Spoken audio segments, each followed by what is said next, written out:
Mange Kimambi ni mwanaharakati mkubwa na mashuhuri na nguli ambaye anajulikana East Africa. Utakapotaja jina la Mange Kimambi, unataja jina la mtu ambaye ni mashuhuri zaidi ndani ya mitandao ya kijamii, especially katika vifo pamoja na matatizo mbalimbali yaliyojitokeza kutokana na maandamano ya tarehe 29 Oktoba.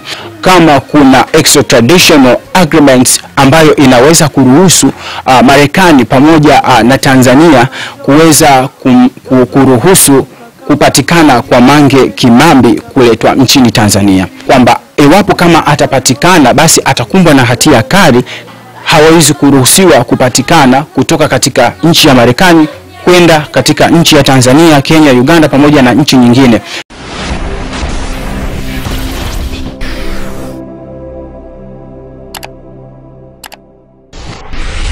Na mpenzi mtazamaji wa Hans TZ popote pale ulipo, kwanza kabisa tunaanza kwa kupeana pole juu ya majonzi na masikitiko yaliyoenea nchini Tanzania, katika majumba yaliyo mengi hapa nchini Tanzania kutokana na madhira au kadhia iliyojitokeza pale tarehe 29 Oktoba mpaka tarehe 30. Kwa hiyo tunawapa pole ndugu wote, wapendwa, marafiki wote waliokutwa na vifo au wale ambao wameweza kukutwa na matatizo kama vile matatizo ya ajali, kama vile naweza tukasema maybe kuna mtu labda amepatwa na matatizo maybe kama na mkono umevunjika au mguu na kadhalika. Tunapeana pole kwa sababu Watanzania wote ni kitu kimoja, na Watanzania wote ni watu ambao tunapendana sana, na juhudi zote tunazifanya ili kuendelea kulisukuma gurudumu la taifa la Tanzania kuweza kufikia malengo ya kimaendeleo ambayo tunayoyahitaji.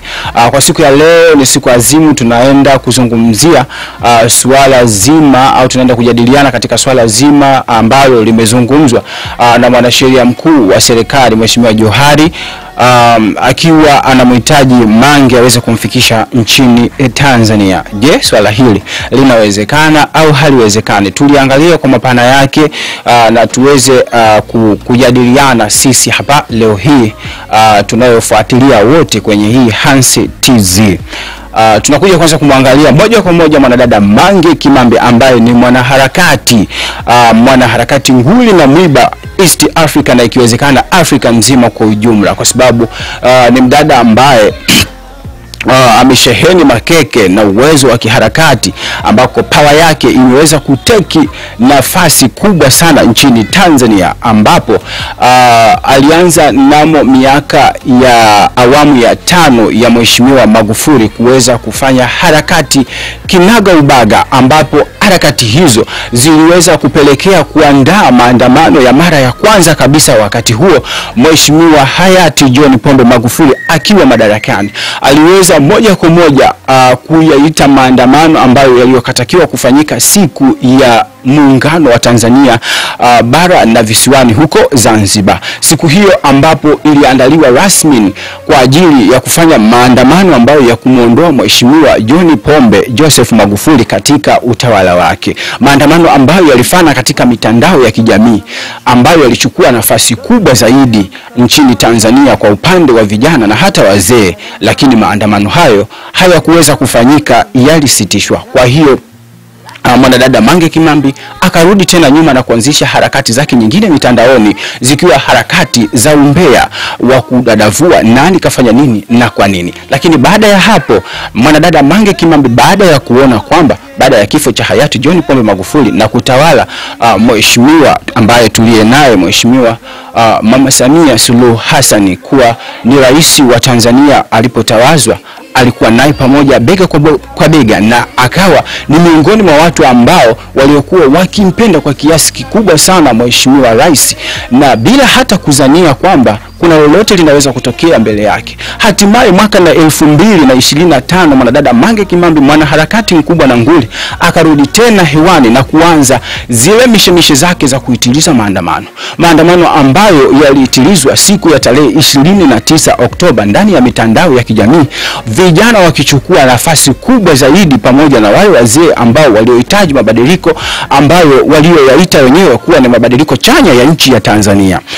Kutoka hapo mwanadada Mange Kimambi akaweza kufanya kile kitu ambacho alichokuwa akikihitaji kwa muda mrefu, ambapo alipelekea vijana wa nchini Tanzania kuweza kufanya demonstration siku ya tarehe 29 Oktoba nchini Tanzania, kukachafukwa na maandamano ambayo aliyoitiliza mwanadada Mange Kimambi. Mange Kimambi ni mwanaharakati mkubwa na mashuhuri na nguli ambaye anajulikana East Africa. Utakapotaja jina la Mange Kimambi, unataja jina la mtu ambaye ni mashuhuri zaidi ndani ya mitandao ya kijamii. Hakuna asiyemfahamu kwa yoyote ambaye anatumia mtandao wa kijamii, ikiwa ni Facebook, Twitter au TikTok. Ni lazima atakutana na sura ya mwanadada huyu mwembamba ambaye ni jasiri, ambaye hawezi kumwogopa mtu yeyote pale ambapo panapotakiwa kwenye sheria.